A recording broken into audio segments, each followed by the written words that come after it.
Students, पिछले video में हमने पढ़ा था journey to the end of the earth. इसको हमने शुरू कर दिया था और मैंने आपको इसमें बता दिया था कि किस प्रकार से शोकालस्की नाम के जहाज़ में तिशानी दोषी कुछ छात्रों के साथ में अंटार्कटिका की यात्रा करने जाती हैं, है ना। कितने घंटे की यात्रा उन्होंने की, किस प्रकार से कहाँ तक वो पहुँचे, ये हमने पढ़ लिया था। ये हमने ये भी पढ़ा था कि बेल्जियम एक देश है, उतने बड़े बड़े चट्टान, उतने बड़े बड़े पहाड़ जो है वहाँ पे अंटार्कटिका में बर्फ़ के पहाड़ मिल जाते हैं। तो छोटे कण से लेके बर्फ़ के पहाड़, एक देश जितने विशाल पहाड़ भी वहाँ पे मिलते हैं। इस तरह की कुछ बातें हमने पढ़ी थी। अब आगे इसको शुरू करते हैं हम। तो आगे हम पढ़ेंगे यहाँ से।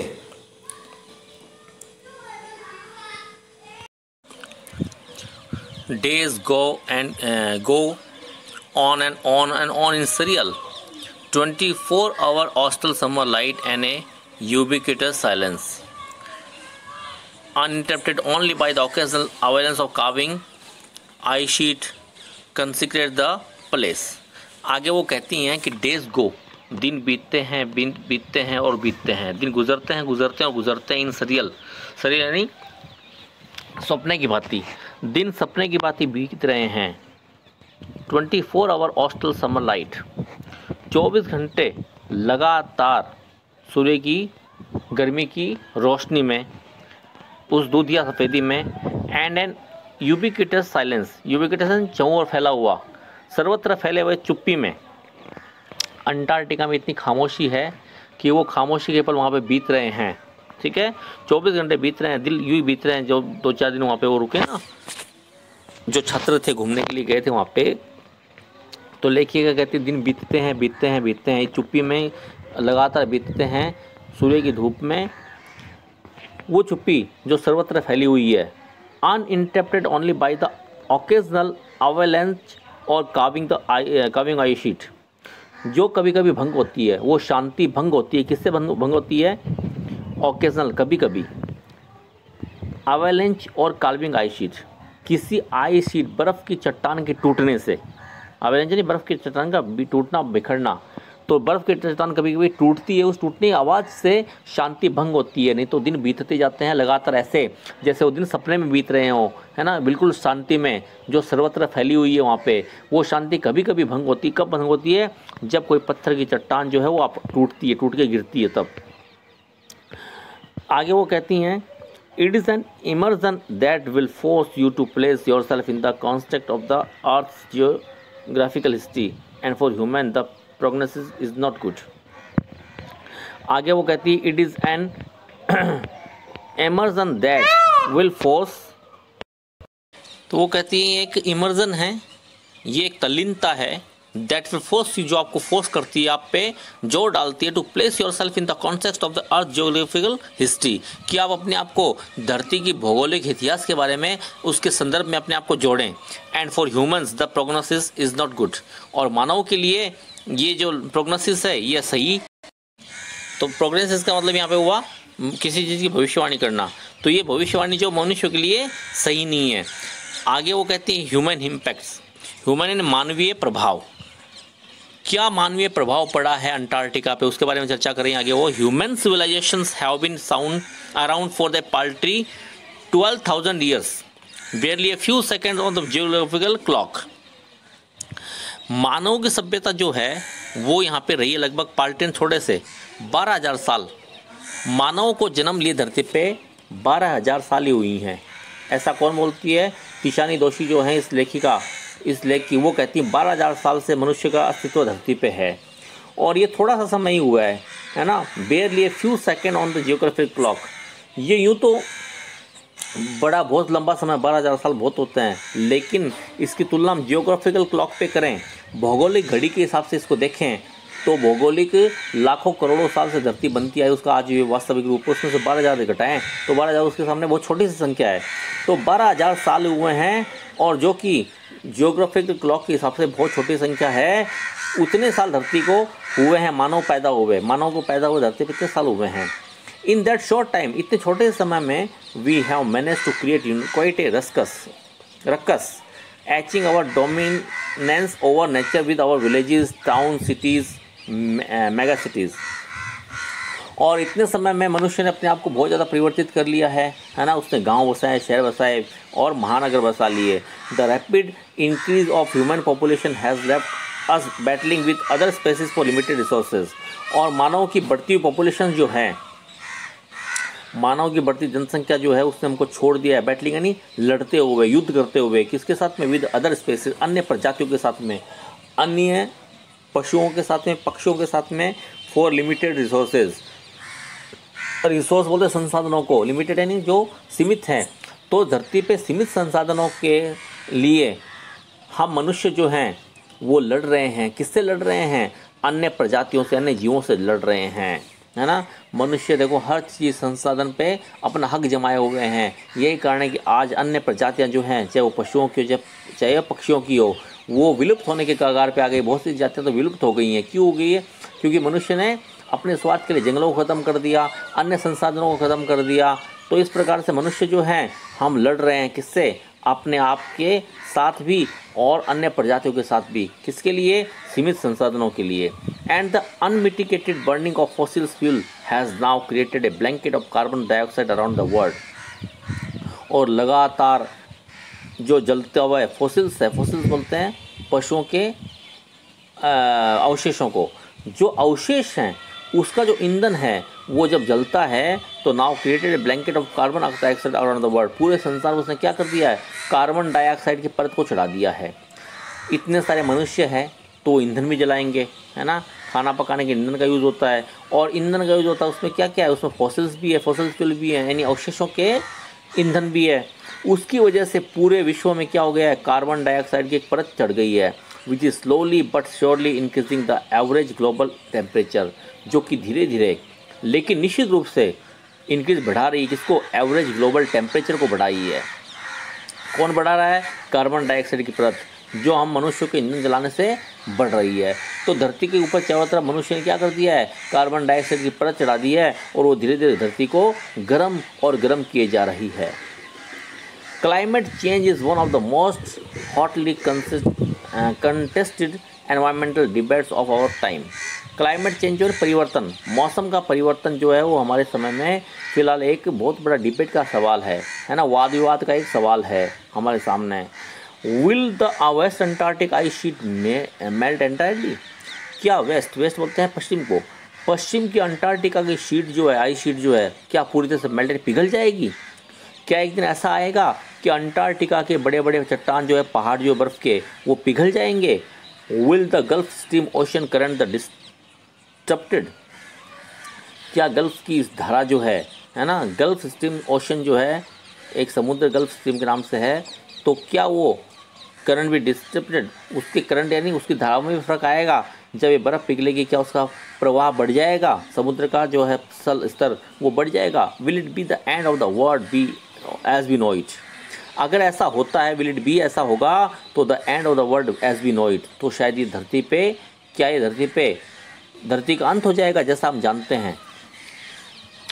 तो धरती के चारों तरफ क्या पानी पानी है, जहाँ भी देखो आप धरती पे पानी पानी है।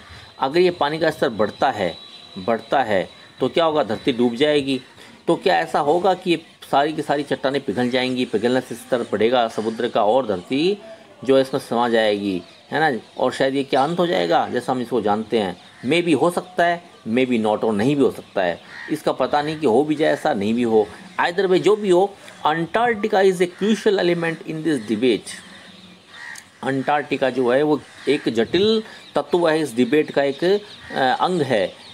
Not just because it is the only place in the world which has never sustained a human population and therefore remains relatively pristine in this respect, but more importantly because it holds in its ice cores half million years old carbon records trapped in the layers of ice.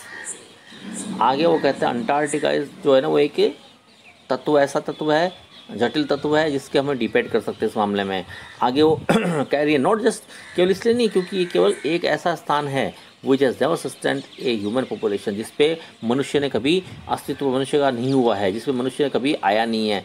And therefore remains relatively pristine in this respect, और शायद इसीलिए वहाँ पे बहुत सारे ऐसे इस संबंध में बहुत सारे तथ्य रह गए हों, बट मोर इम्पोर्टेंटली, लेकिन ज़्यादा महत्व की बात यह है कि because it holds it ice course half million years old carbon records trapped in this layer of ice, बल्कि इसलिए क्योंकि इसकी परतों में, अपनी परतों में छुपाए हुए क्या, half million year old carbon sheets, carbon records, half million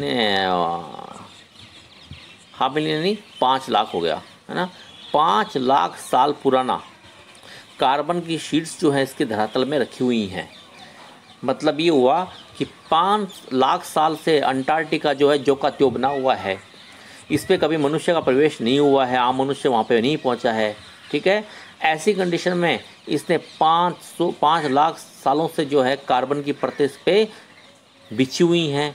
धीरे धीरे जो प्रभाव धरती पे हुआ है उसने सब कुछ देखा है।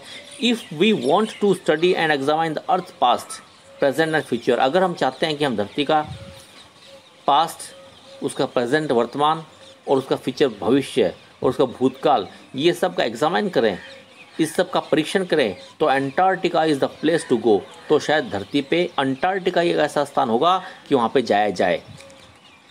तो लेखिका कहती है कि धरती पे कभी ऐसी कोई जगह नहीं जहाँ मनुष्य नहीं गया हो सिवाय अंटार्कटिका को छोड़कर। अंटार्कटिका पे आम आदमी नहीं पहुँचा, इसलिए ये इसके हालात बिगड़े नहीं है, जो का त्यों हैं। और इसने अंटार्कटिका की धरती ने यानी बर्फ़ ने 5 लाख साल पुराना जो कार्बन की तह है वो भी उस पर ज्यों की त्यों बनी हुई है ना। इतना राज उसने अपने अंदर छुपाया हुआ है। तो अगर धरती के पास्ट के बारे में, प्रेजेंट के बारे में और फ्यूचर के बारे में जानना हो तो अंटार्कटिका से बढ़िया जगह कहीं नहीं है। Student on ice, the programme I was working with on Ailey-Shoksky aims to do exactly this by taking high school students to the end of the world and providing them with umpiring educational opportunities which will help them foster a new understanding and respect for our planet। तो आगे वो कहती हैं student on ice, बर्फ़ पर छात्र। बर्फ़ पर छात्र क्या है? ये प्रोग्राम का नाम जिसके तहत वहाँ पे बच्चे जाते हैं। ठीक है ना, मैंने आपको शुरू में बताया था कि एक रूसी जहाज़ है जिसका नाम सोकोल्स्की है, वो हर साल जाता है छात्रों को लेकर, है ना, विज्ञान या भूगोल पढ़ने वाले छात्रों को लेकर, और अंटार्कटिका भी जाता है, वहाँ पे अध्ययन करने के लिए छात्र ले जाए जाते हैं। तो उस प्रोग्राम का नाम क्या है? स्टूडेंट ऑन आइस, उस प्रोग्राम का नाम है। ये प्रोग्राम है आई वॉज वर्किंग विद, जिस पे मैं काम कर रही थी, ऐसा लेखिका बोलती है, इस सोकोल्स्की नाम की जहाज़ के ऊपर।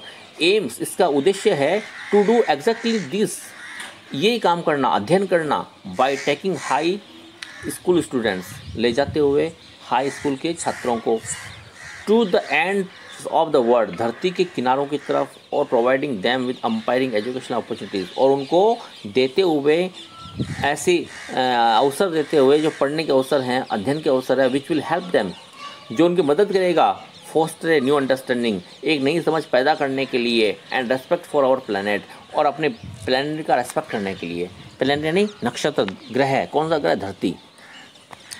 तो वो कहती हैं कि स्टूडेंट ऑन आइस नाम का प्रोग्राम है जिसके तहत मैं इस सोकोल्स्की नाम के जहाज़ पे आई हूँ, और इसका एम क्या है? छात्रों को ऐसा अवसर प्रदान करना जिससे वो धरती के बारे में, धरती को रेस्पेक्ट भी करें और उसके बारे में समझ भी पैदा अपने आप में करें। तो इस समझ पैदा करने के लिए, धरती के बारे में जानने के लिए वहाँ पे छात्रों को ले जाया जाता है। इसका नाम क्या प्रोग्राम का? Students on ice. It has been in operation for 6 year now.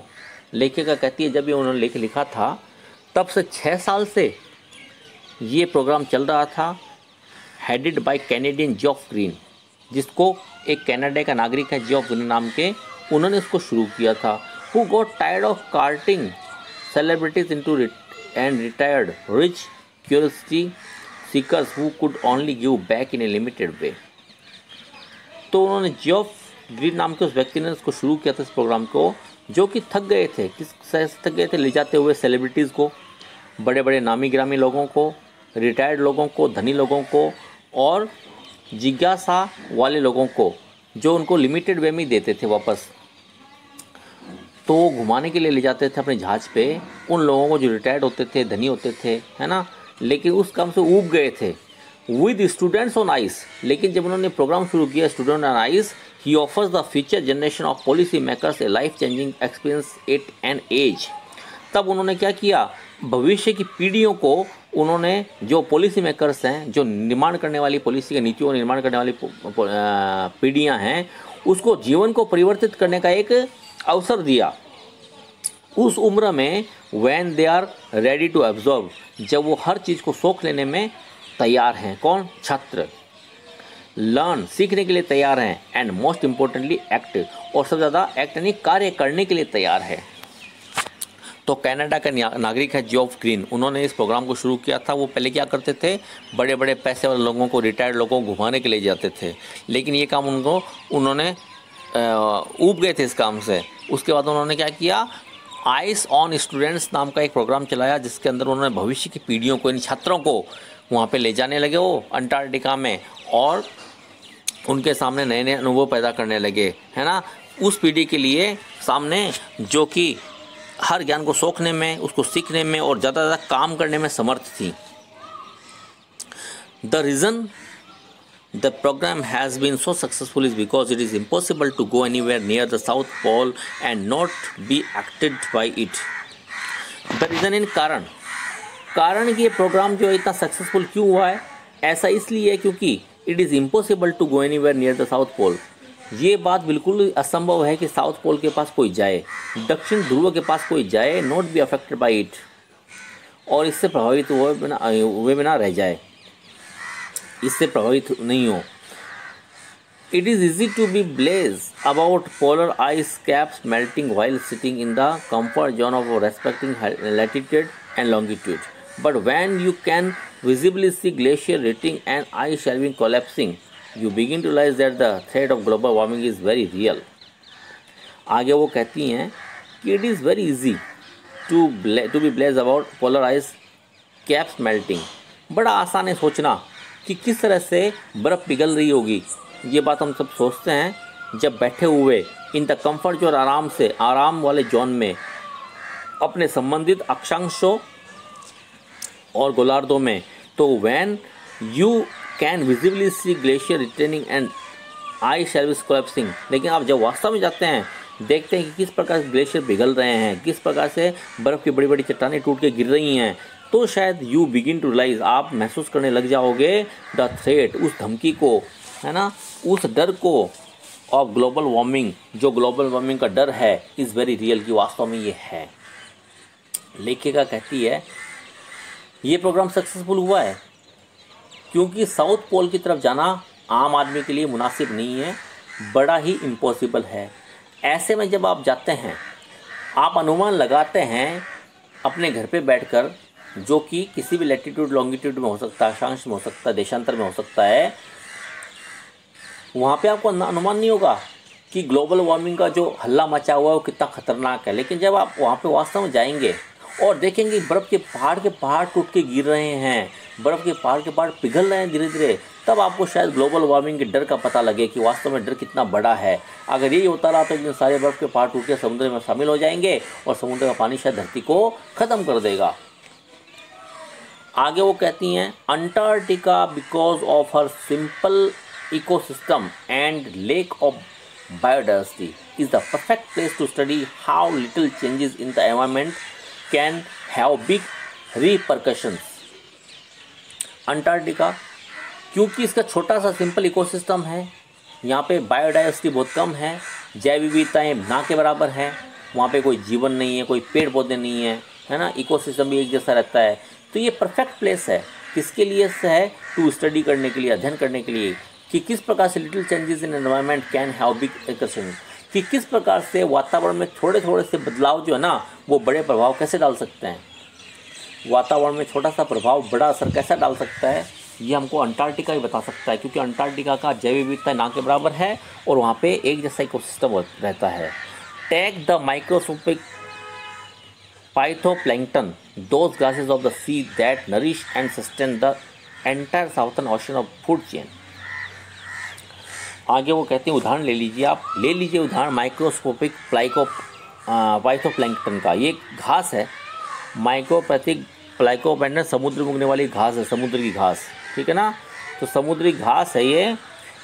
इसका उदाहरण ले लीजिए दोज ग्रासेस, वो घास ऑफ द सी, समुद्र की, दैट नरिश, जो पालन पोषण करती हैं, एंड सस्टेन, बनाए रखती है, द एंटायर साउथर्न ओशन की फूड चेन को, पूरे दक्षिण ओशियन बोलते हैं सागर को, सागर की फूड चेन यानी चक्र, भोजन चक्र बनाती है ना। कौन कौन रहता है समुद्र में? तो मछलियाँ, बड़े बड़े जीव हैं वहाँ पे, है ना, बहुत सारे जीव रहते हैं, व्हेल मछली से लेकर छोटी सी मछली तक, है ना, ऑक्टोपसेस हैं, कछुए हैं, पता नहीं क्या क्या जीव होते हैं। तो उन सभी का फूड चेन कौन चलाता है? ये फाइटोप्लैंक्टन नाम की घास, है ना।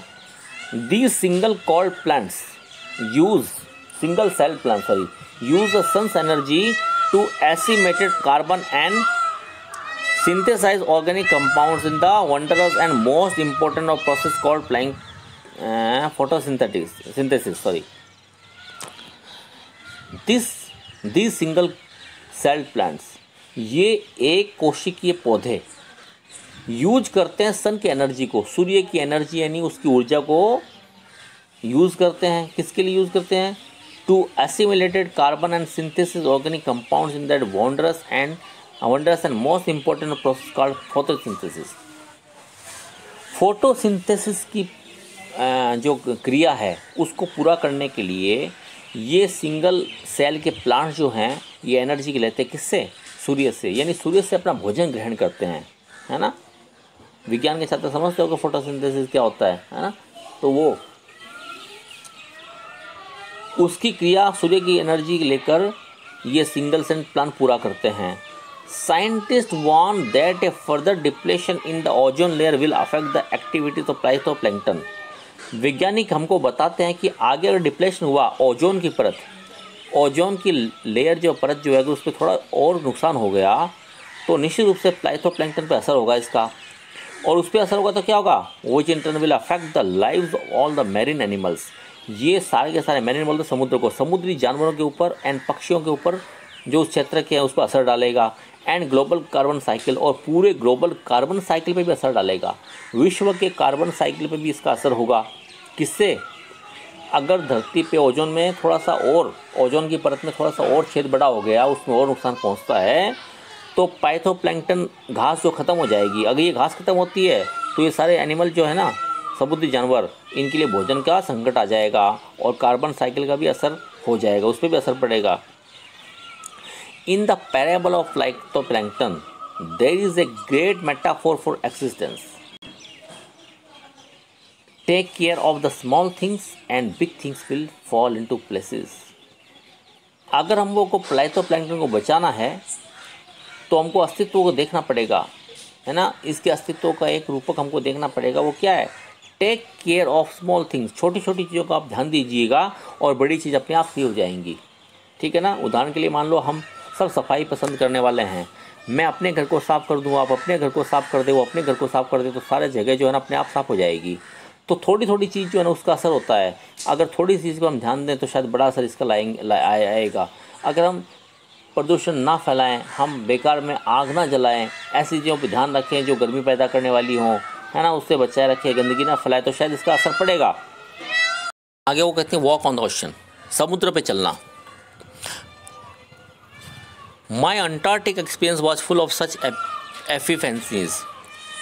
मेरा अंटार्कटिक एक्सपीरियंस जो है वो ऐसी बहुत सी जिज्ञासाओं से भरा हुआ है ना, बहुत से आत्मिक सुख से भरा हुआ है। But the best awkward just short of the Antarctic circle of 65.5 degree south. लेकिन सबसे ज़्यादा जो मुझे असर हुआ है वो कहाँ पे? 65.55 डिग्री साउथ में जब मैं गई तब मुझे इसका पता चला। The Shokalskiy has managed to wedge herself into a thick white sketch of ice between the peninsula and Tadpole Island which was preventing us from going any further. Shokalskiy नाम का हमारा जहाज जो था उसने अपने आप को मैनेज कर लिया था, प्रबंध कर लिया था, to wedge herself into a thick white stage of ice between the peninsula and Tadpole island.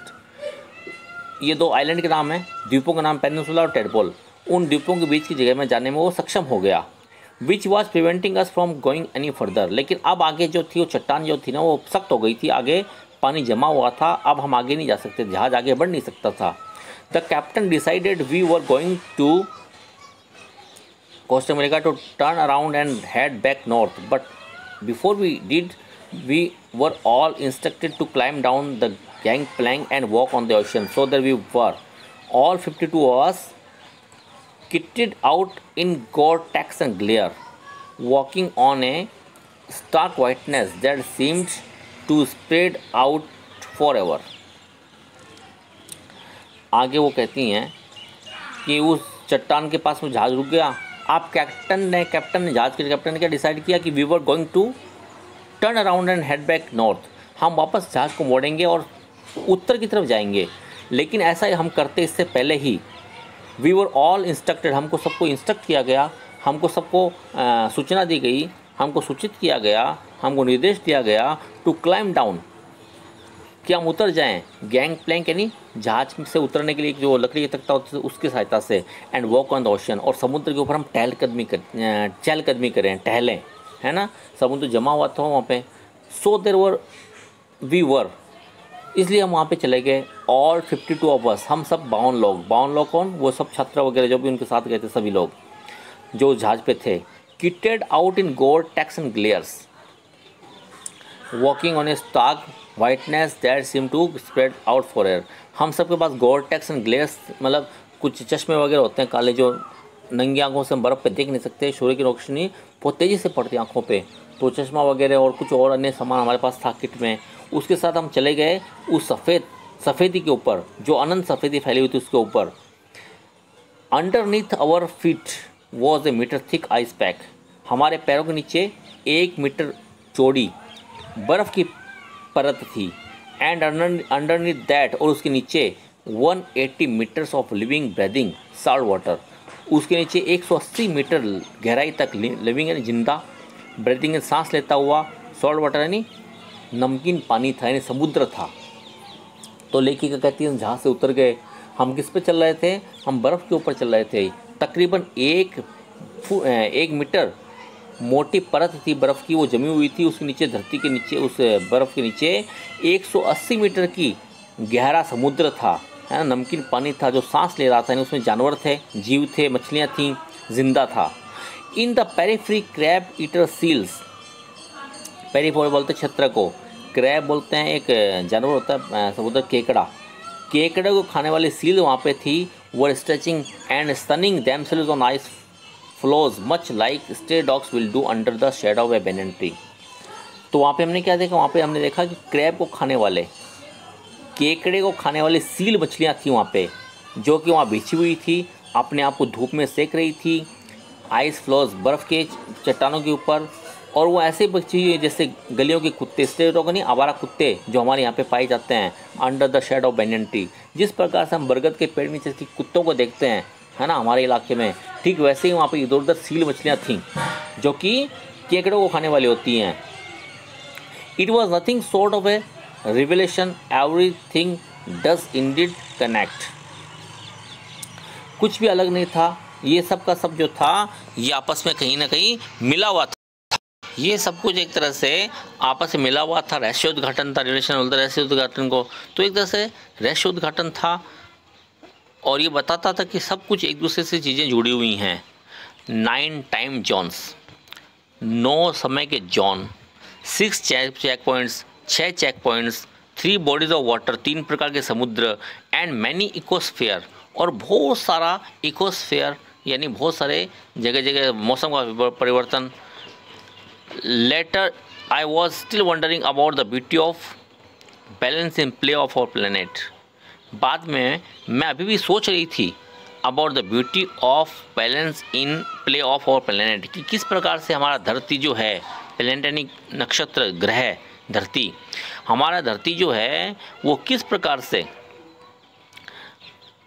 सुंदरता जो है अपने आप को संतुलित रखती है, इस प्रकार से इस पे खेलती है, ऐसा मैं सोच रही थी। कब सोच रही थी? 9 टाइम जोन्स को पार करने के बाद में, 6 चेक पॉइंट्स को पार करने के बाद में, और 3 समुद्रों को पार करके जब वापस लौट रहे थे, तो मैं अभी भी सोच रही थी कि किस प्रकार से धरती पर सुंदरता जो है वो विभिन्न जगह पे अलग अलग तरीके से है, अपना रूप प्रस्तुत करती है। How would it be of if Antarctica were to become the warm place that it once used to be, कैसा होता, हाउ वुड इट बी, कैसा होता, इफ़ अगर Antarctica were to become, Antarctica हो जाता द वार्म प्लेस, गर्म जगह, जैसा कि पहले कभी हुआ करता था। कैसा होता अगर अंटार्कटिका पहले की तरह से गर्म होता तो? Will would be around to set it, will we be around to set it, क्या हम इसके पास कभी जा पाते? Will be around to see it, क्या हम इसको देख पाते? और would we have gone the way of dinosaurs, mammoths and woolly rhinos, या क्या would we have gone the way, क्या हम भी उस रास्ते पे चले जाएंगे जहाँ पे डायनासोर चले गए, मम्मस चले गए एंड वुली रेनोस, जिसके बड़े बड़े बाल होते हैं, ऊनी बाल वाले रेनोसोरस बोलते हैं गेंडों को, तो गेंडों की तरह हम भी उसी रास्ते पे चले जाएंगे। कहाँ चले गए ये लोग सब के सब इनका अस्तित्व विलुप्त हो चुका है। तो क्या मानव का अस्तित्व भी विलुप्त हो जाएगा? क्या होगा अगर धरती की तरह से ये अंटार्कटिका भी गर्म हो जाएगा तो क्या हो जाएगा? क्या हम इसको कभी देख सकेंगे, या फिर हम भी डायनासोर्स, मम्मथ्स और वुली रेनोस की तरह से चले जाएंगे अपने रास्ते पे, हमारा अस्तित्व भी नष्ट हो जाएगा? वाई, हु इज़ टू से, भला कौन ये कहेगा, कौन ऐसा कहने के लिए है? बट आफ्टर स्पेंडिंग 2 वीक्स, लेकिन 2 सप्ताह बीतने के बाद में, 2 सप्ताह बिता देने के बाद में, with a bunch of teenagers, किसके साथ में? विद ए बंच, एक गुच्छे के साथ में, समूह के साथ में, टीनेजर्स यानी छात्र, है ना, टीनेजर्स यानी वो जो किशोर अवस्था के छात्र हमारे साथ गए थे, उनके साथ में 2 सप्ताह बिताने के बाद में,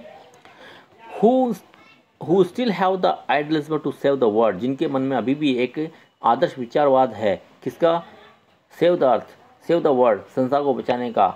all I can say is that, जितना मैं कह सकती हूँ वो ये है कि a lot can happen in a million years, मैं इतना कह सकती हूँ कि 10 लाख सालों में बहुत कुछ हो सकता है, but what A difference a day make, लेकिन एक दिन कितना फ़र्क डालता है इसमें।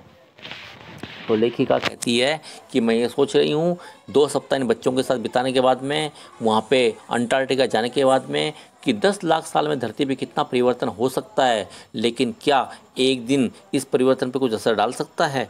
तो इस प्रकार से तीशानी दोषी ने अपनी यात्रा का विवरण किया है। थोड़ा सा जटिल है चैप्टर, समझने में आपको इसको 2-3 दिन बाद समझना पड़ेगा, थोड़ा जटिल है लेकिन इतना मुश्किल भी नहीं कि आपको समझ नहीं आए। तो वो कहते हैं कि शोकाल्स्की नाम का एक जहाज़ है, रूसी जहाज़, उस पर बच्चों को हर साल ले जाया जाता है। प्रोग्राम का नाम क्या है? Students on ice. उद्देश्य क्या उसका? बच्चों को धरती के बारे में बताना कि धरती को कैसे इतने साल में इसका विकास हुआ है।